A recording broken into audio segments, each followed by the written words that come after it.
महापालिका निवडणुकांचा सगळा सीझन सुरू आहे आणि या पार्श्वभूमीवर कोल्हापूरचं राजकारण चांगलंच तापलंय। निमित्त आहे काँग्रेसच्या जाहीरनाम्याचं। पण प्रत्यक्ष लढत ही भाजप खासदार धनंजय महाडिक आणि काँग्रेस आमदार सतेज पाटील यांच्यातली असल्याचं स्पष्ट दिसतंय। कोल्हापूर महापालिकेसाठी काँग्रेसकडनं जाहीरनामा प्रसिद्ध करण्यात आला। खरं तर काँग्रेसचा जाहीरनामा करताना सतेज पाटील यांनी रस्त्यावर उतरत थेट शहरवासियांशी चर्चा करून समस्या जाणून घेतल्या होत्या। यासाठी कोल्हापूर कसं तुम्ही म्हणशीला तसं ही टॅगलाईन घेत मोहीम राबवण्यात आली। तरी काँग्रेसचा जाहीरनामा हास्यास्पद असल्याचं म्हणत चंद्र आणि सूर्य वगळता सगळीच आश्वासनं यामध्ये असल्याचा टोला भाजपचे नेते आणि राज्यसभेचे खासदार धनंजय महाडिक यांनी लगावलाय। या जाहीरनाम्यावर बोलताना महाडिक म्हटले, गेली 15 वर्ष कोल्हापूर महापालिका काँग्रेसच्या ताब्यात होती। मग त्या काळातही विकास कामं का झाली नाहीत? निवडणुकीच्या तोंडावरच ही आश्वासनं का आठवतात? सत्ता हातातून जाणार हे लक्षात आल्यानंतरच काँग्रेसकडनं अवास्तव आश्वासनांची बरसात सुरू असल्याचा आरोप महाडिकांनी केलाय। काँग्रेसच्या जाहीरनाम्याच्या निधीवरती सवाल उपस्थित करताना महाडिकांनी थेट प्रश्न विचारला।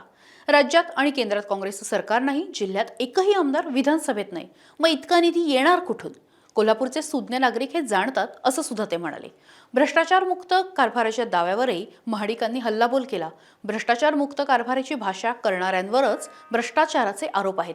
थेट पाईपलाईनमध्ये मोठा घोटाळा झाला, टोलच्या पावत्या फाडल्या गेल्या, त्यामुळे काँग्रेसकडूनच भ्रष्टाचार मुक्त कारभार ऐकणं हास्यास्पद आहे असं सुद्धा महाडिक म्हणाले। दरम्यान या 2 दिवसांमध्ये महायुतीचा जाहीरनामा येत असल्याचं सांगत केंद्र आणि राज्यामध्ये महायुतीचं सरकार आहे, मुख्यमंत्री आणि दोन्ही उपमुख्यमंत्री, जिल्ह्यातले 10 आमदार आमच्या बाजूने आहेत, त्यामुळे आयडल आणि स्मार्ट कोल्हापूर घडवण्यासाठी सक्षम जाहीरनामा देऊ असा विश्वास महाडिकांनी व्यक्त केलाय। पिंक बस या मुद्द्यावरती बोलताना महाडिकांनी केएमटी बस सेवेवरही बोट ठेवलं। सध्या कोल्हापुरातल्या 70 केएमटी बसेस नादुरुस्त आहेत, त्याचा टायरही बदलता आले नाहीत, मग काँग्रेस पिंक बस आणणार कुठून असा सवाल त्यांनी उपस्थित केला। केंद्र सरकारच्या माध्यमातून 100 इलेक्ट्रिक बस कोल्हापुरात येत असून त्यासाठी चार्जिंग स्टेशनचं काम सुरू आहे, ते 1.5 महिन्यात पूर्ण होईल असंही ते म्हणाले। शेवटी सतेज पाटील यांच्यावरती टीका करताना महाडिक म्हणाले की त्यांची आमदारकी अवघ्या 4 महिन्यांची उरली आहे। निधी मागण्याचा नैतिक अधिकार त्यांना नाही। अलीकडे दाखवलेल्या प्रेझेंटेशनमध्ये कावळा नाका इथे 10 वर्षापासून बंद असलेल्या पाण्याच्या टाकीचा फोटो दाखवण्यात आला।